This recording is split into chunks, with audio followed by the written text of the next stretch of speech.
Hello, Louisiana Beer Reviews. Here's a solo review of 10 Fidy from Oskar Blues Imperial Stout 10.5, 10.5% alcohol. Been on the market a good number of years now. We did a duo review, my friend David and I. I was rather shocked, as you may have noticed in the video, because he gave it an A-, and he says just too thinned out, it was washed out, and he found that it had declined. So that was stunning.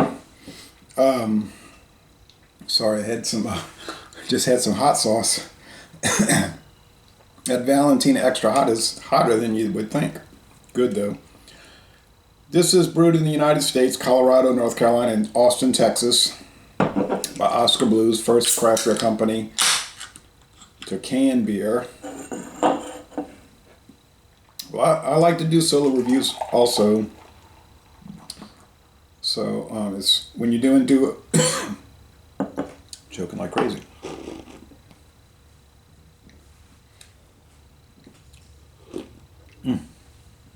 Rich, thick head, tan head. If I wasn't addicted to this hot sauce and this meat snacks that I have every morning, I would go through this. Very dark brown. Oh, extremely dark. Basically black. But when I do reviews, it's more of, you got to manage things, because it's like, he and I are both very talkative, so we want to have these strong opinions, so we want to push our point, so to speak. So and I want to manage it, like give the other person a chance to talk. Oh, I made a face, that wasn't very nice, things like that. Solo, I can think more about the product and those kind of things. I like doing the duos. It's fun to interact with people. I could have easily done beer reviews on my own for myself. The reason I started Louisiana Beer Reviews 10 years ago was to interact with people. Say, what do you think about it? Say, here's my opinion. I'm putting it out on the internet, and what do you think about it? And that kind of interaction. And he's a person that lives pretty close to me, and so he's interested in the same hobby, beer tasting, whiskey tasting. He doesn't really care for the other liquors, but he's into tequila, and I've never even tried tequila, but you understand, we have a common hobby. Very thick, spongy head, incredibly spongy, like a kitchen sponge. I remember I bought this in Texas one time at Specs, right east of Interstate 45, and the price was very low. It's expensive here. It run you about $4.99 a can, maybe more. I bought it at one of these local stores. I believe it was Dormax, but other people sell it. I lose track of where I'm buying everything. It's rich, dark roasted malt. It's kind of a simple beer, and then when you get to the barrel age, it's more complex. But it's rich, dark roasted barley malt. Think of dark bread. If I go to German Fest, Oktoberfest, or Volksfest, they'll have that, what they call black bread. It's really very dark brown, and this kind of smells like that crust. Nice aroma. Taste time.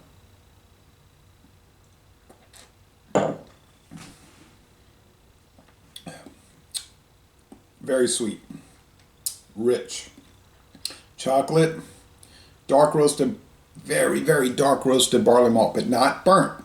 A lot of companies can't pull that off.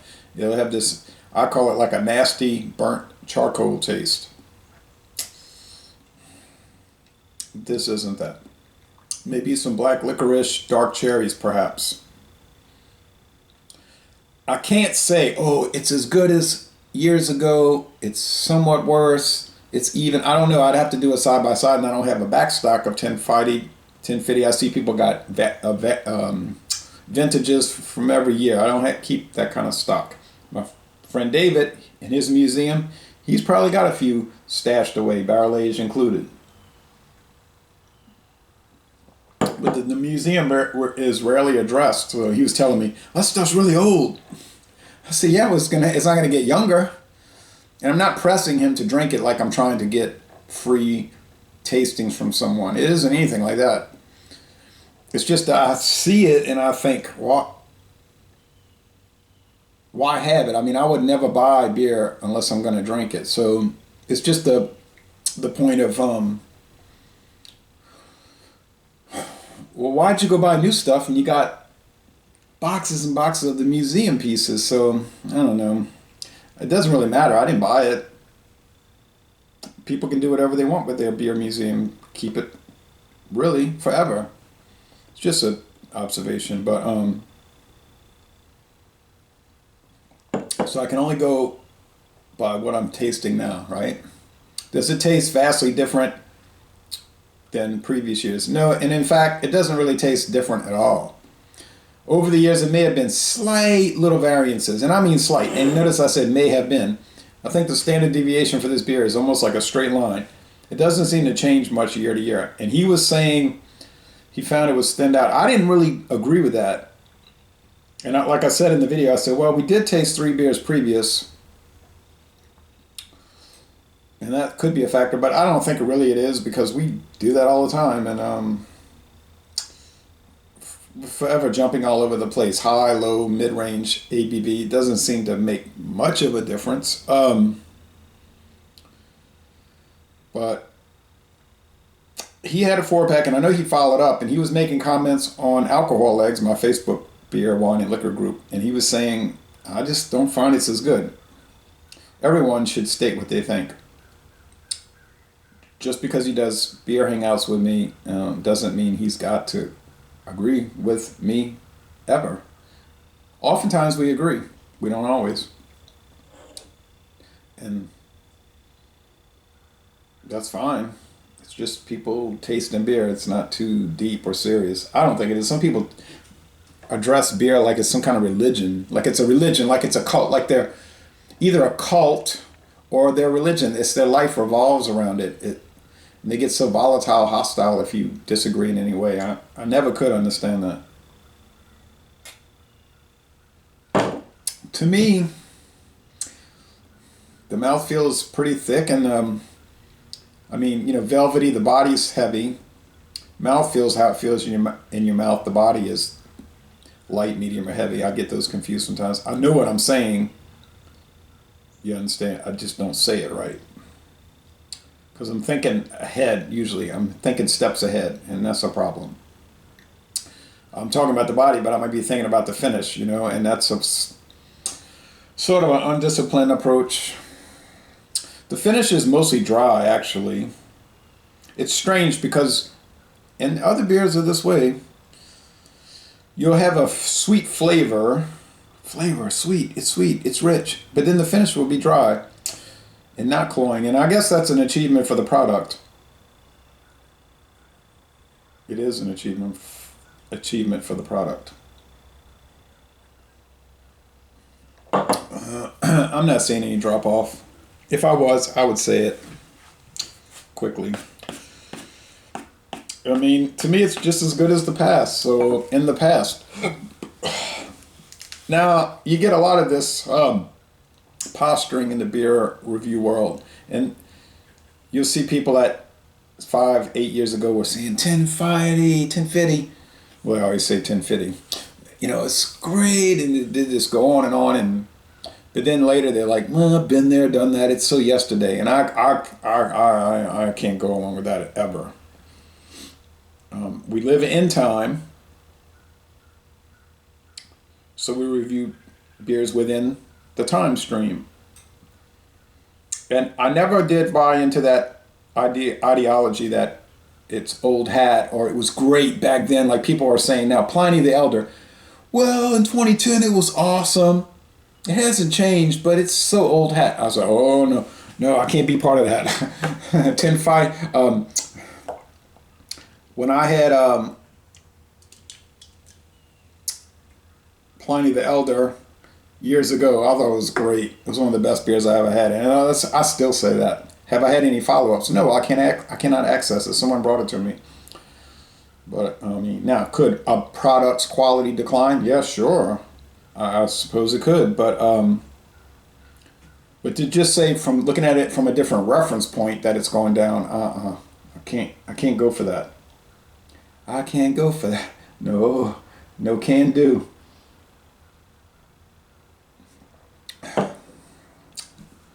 I think it's great. It's awesome. Am I totally bought into the canned craft beer thing? I have never been totally bought into that. And I've made comments to that effect for years, 10 years. My thinking is that the people went to cans because it's cheaper, not because of all this other reasoning that they bring in. I don't care personally. I mean, people ask me what tastes better, canned or bottled beer. I say I don't really notice a difference. On occasion, I do taste some metallic flavor in canned beers. People say you're wrong. It's lined cans. It doesn't taste like that, you know. But then I'll say, well, how come I never taste that in bottled beer? I mean, it seemed like if it was all equal, I would taste metallic in bottle. So that's something to think about. But over the years, I never cared. Since I started drinking beer in February 1996, I never cared canned or bottled.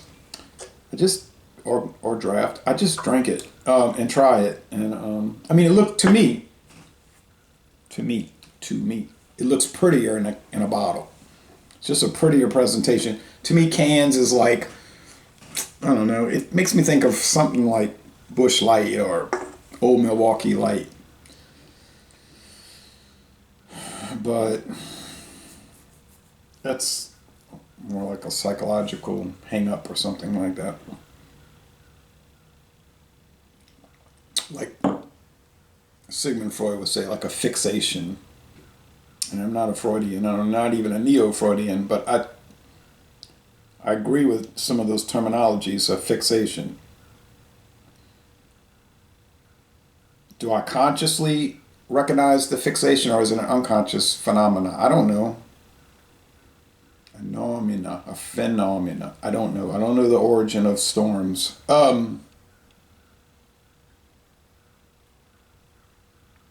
It's the nexus of the crisis. I don't know. I just think it's great. I think this beer is great, and I don't want to get into all these esoteric theoretics and metaphysical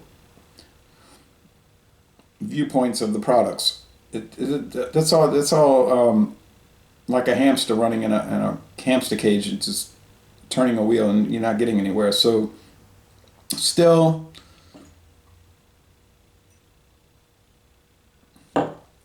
maybe in 30 years when I'm really old, God willing, if I'm alive, I'll have a better insight on beer. I feel like I'm an amateur.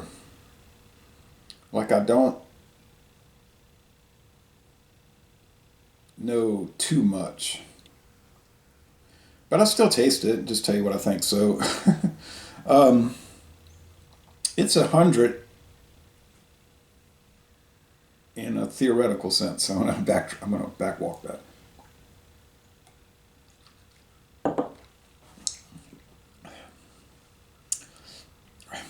It's dang close to 100 though, really. I don't see where you could or why you would nitpick this beer to death. I don't see any drop off. I just don't see any drop off. I think I'm